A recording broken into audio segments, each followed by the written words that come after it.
Hey everyone, welcome to another edition of the Players Experience podcast and our second special edition episode featuring a Tokyo Olympian for this month. We are welcoming in Javianne Oliver, who is competing in track as well as last week's guest, Kaylin Whitney. They are on the same team. So we're talking with Javianne today about her experiences in track and how she got into it and her look ahead at the Tokyo Games, what she's most excited about, what she's nervous about, and also her relationship with Kaylin as carpool buddies and track athletes as well. Before we bring Javianne onto the show, we would like to give a shout out to our production team, J Solti Photography and Bigmar Productions, for their work on each and every episode, as well as 19 Marketing with the merch productions that they do for the show as well. On top of that, guys, we have discount codes for Hush Blankets, the Jaywalking, and the Great North Apparel. So make sure you use the Players Experience when checking out to get some discounts on some great products through those organizations. And lastly, guys, if you haven't done it yet, what are you waiting for? Hit the subscribe button now to make sure that you don't miss any new or upcoming episodes each and every week as we talk with more and more athletes in sport, pro athletes, sport reporters, and so much more.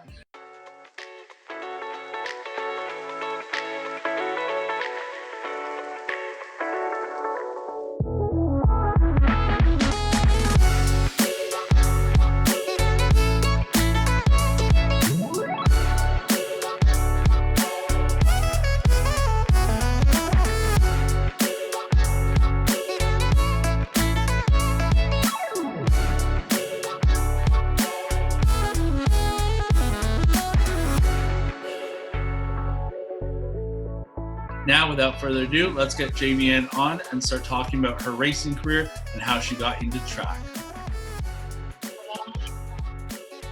Hey, Javianne, how are you? Good. How are you? Good. Thank you so much for taking the time to be on the show in what is like a hectic schedule and timing for you. How are you doing with like getting ready for the Olympics and with the pandemic and everything happening right now? I'm holding on. We're doing the best we can, so we're just still holding on. That's good. Awesome. Well, I appreciate you taking time to be on the show. I like to start off every show with a segment I call Rapid Fire. So I'm going to shoot you 4 random questions, and it's just the first thing that comes to mind. Just let me know what they are. So, okay. Favorite time of day? The morning. All right. Strangest thing in your fridge right now? I guess, like the baby apple sauces that you kind of like squeeze. Like I legit went to the baby section to get those from Target. Hey, that's good. Hey, you know what? You need a quick snack on the go. It's an easy fix. Yeah. Now, obviously, you're busy competing, but when you're in your off time, what's a TV show you're currently watching? I actually started Bob's Burgers again. Okay. Yeah. Good show. And what would be another sport you would want to compete in outside of track? I think tennis is pretty cool. If I was any good at that, yeah.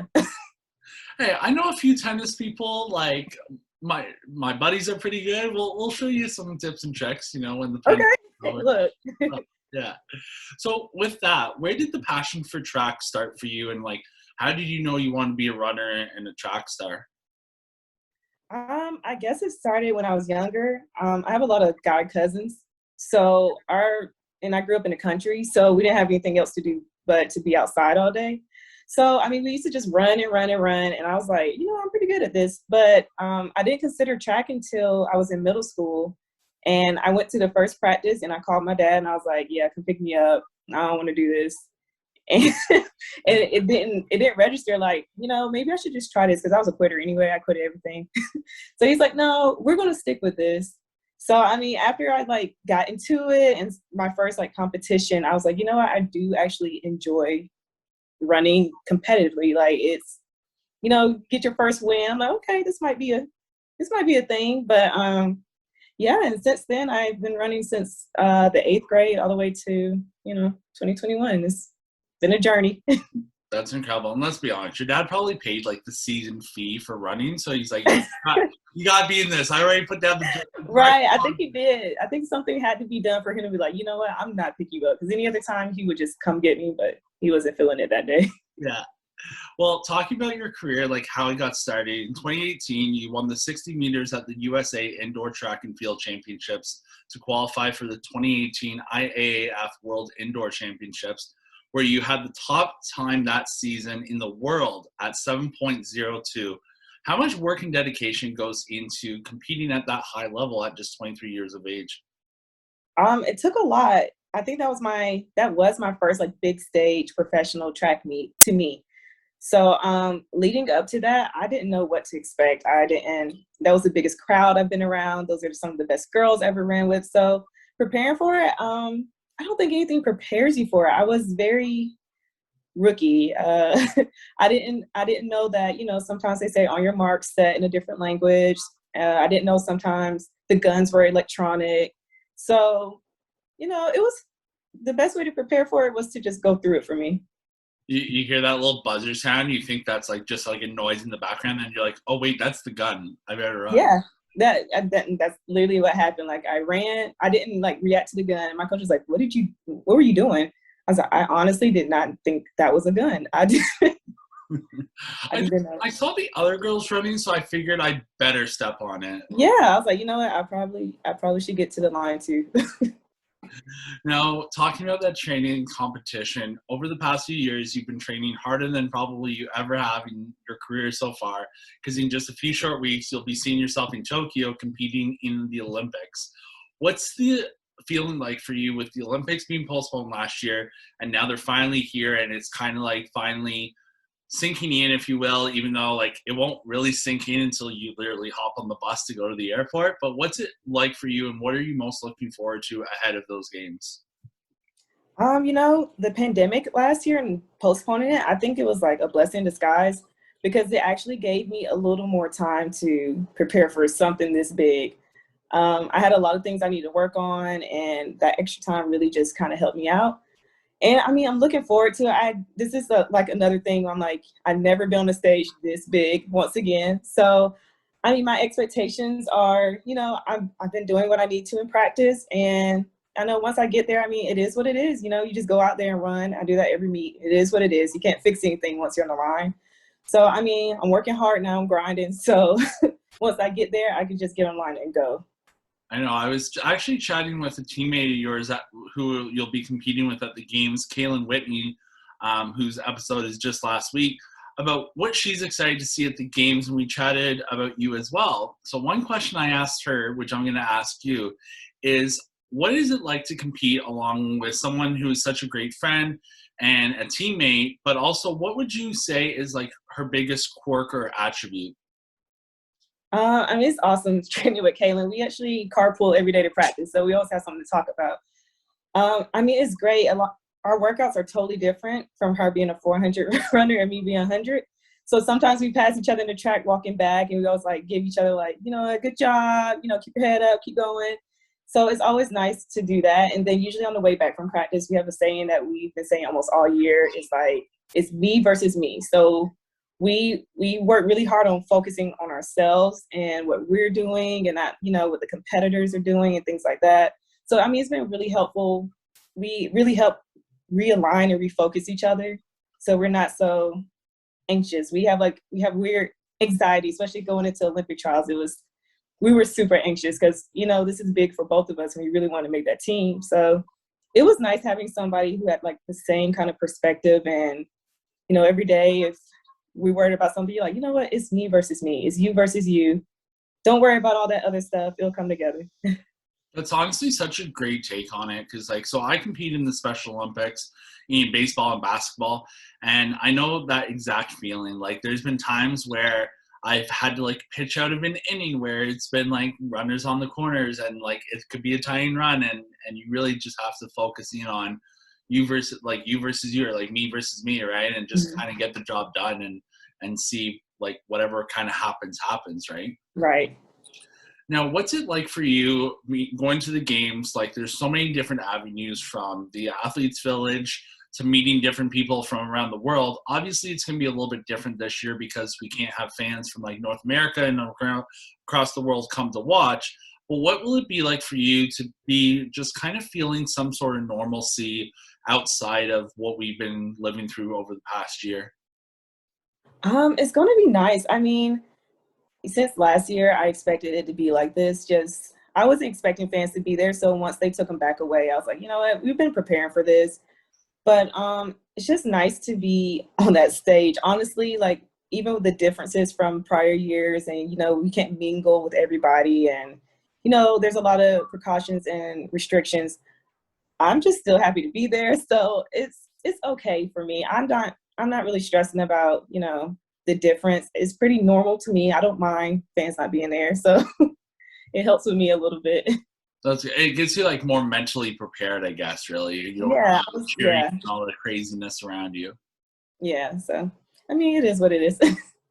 Now, with the excitement of the games, obviously comes nerves. We were talking before this chat about like you're being nervous for this. We're killing it. We're having fun out here. But what's the biggest challenge that you think you'll have to face, whether that's like the protocols in place or just kind of like what we're talking about, getting mentally prepared with the competitors themselves? What's the biggest challenge that you think you'll have to kind of overcome at these games? I think my biggest thing is making sure I know that I belong. I know sometimes we get into like imposter syndrome where you're like, maybe I'm not good enough to be here. Like, no, I did what I had to do to get here. So that's my biggest thing. I'm working on that with myself, especially through this year, like going into track meets, like you're just as good, if not better, as everyone on the line. So you shouldn't be so frightened and so nervous. More so use that for, your adrenaline and getting to the line. So that's what I'm working on more so than nerves. I'm making sure like, hey, you made it here. You belong just like everyone else does here. So use that for something else. No, and you know what? That's great because, like, even though I'm a Canadian, I'm going to be rooting for you and Kaylin and that team to win because also, too, a teammate of yours was on my show, Aaron Brown. So we chatted about it as well. And, so that core team right there, I'm going to be cheering you guys on because I think you guys Thank do it. And I said this to Kaylin last week. When you guys come back with your medals, I hope to, or even without, whatever happens. But I want to get you guys on the show again, talk about what the experience was like, what the games were like, and everything around that as well. Okay, gotcha. Now, I just have a couple other questions for you. Everyone kind of has like a big motivator or big mentor in their life usually that helps push them to succeed. Obviously, we chatted about your dad, maybe putting down direct deposit a little early to keep you in running. But is there someone in your life that has been the biggest motivator for you that's kept by your side and kept pushing you to succeed? Yes, I mean, I have so many. I feel like my biggest one right now currently, I'm sorry, hold on. I feel like my biggest one currently now is my coach. He tells me things that I don't believe all the time. So he's like, you can make this team. You can do this. You can run this time. And so far, he has not been wrong. So right now, currently, that's my biggest motivator. And then in my hometown, oh my gosh, like I come from this little small hometown, Monroe, Georgia. And I think overall that they as a collective are my biggest motivators. I mean, they don't care if I do well, if I do if I do bad. Like they're just so impressed and they come together and they celebrate me whether I like on a big stage or small stage. So I have to give like them as a whole because there's so many. You know, that's awesome. It's definitely good to have that support system, and I can just picture it now. So you're going to go to Tokyo, you're going to compete, and then you're going to fly back home to where you are, maybe chill for like a week, and make a little pit stop into Georgia and have a little parade set up for you after the games. That's exactly what I think they're trying to do. You know what? Well deserved because it's incredible, especially when you have like a small hometown where they may not have that many athletes go out of that town and compete, right? It's huge for them. So that's incredible that you're going to have such a huge support system as well. Now, I like to end off every segment called with a segment called Words of Wisdom. So for the next generation of young female track stars or next athletes that want to make either the Olympics or even just make a name for themselves or just get into sport, what would your words of wisdom be for that next generation of athletes? I'm really big on keep going. I know that's like super simple. It seems kind of cliche, but it's been so many bumps in the road, and this hasn't been easy getting here. And, you know, I didn't come out of college being a top athlete. I didn't come out of college with a contract. I didn't, you know, it wasn't as easy as some, like, you know, some athletes. They just, you know, they're just good coming out. So I think people should keep going no matter like how your path is. If it's your plan to get there, it might be different than somebody else's, and you just have to stay the path and keep going. Don't get discouraged. The great words of wisdom from Javianne. Thank you so much for popping on the show, taking Thank the you. time to be on the show from your busy schedule. All the best in Tokyo. I know you guys are going to kill it, and I look forward to watching the games. And yeah, all the best to you. Enjoy the experience, because I'm sure you'll hit up a few more Olympic games, but obviously it wouldn't be back in Tokyo. So enjoy it, take everything in, and yeah, all the best. All right. Thank you so much.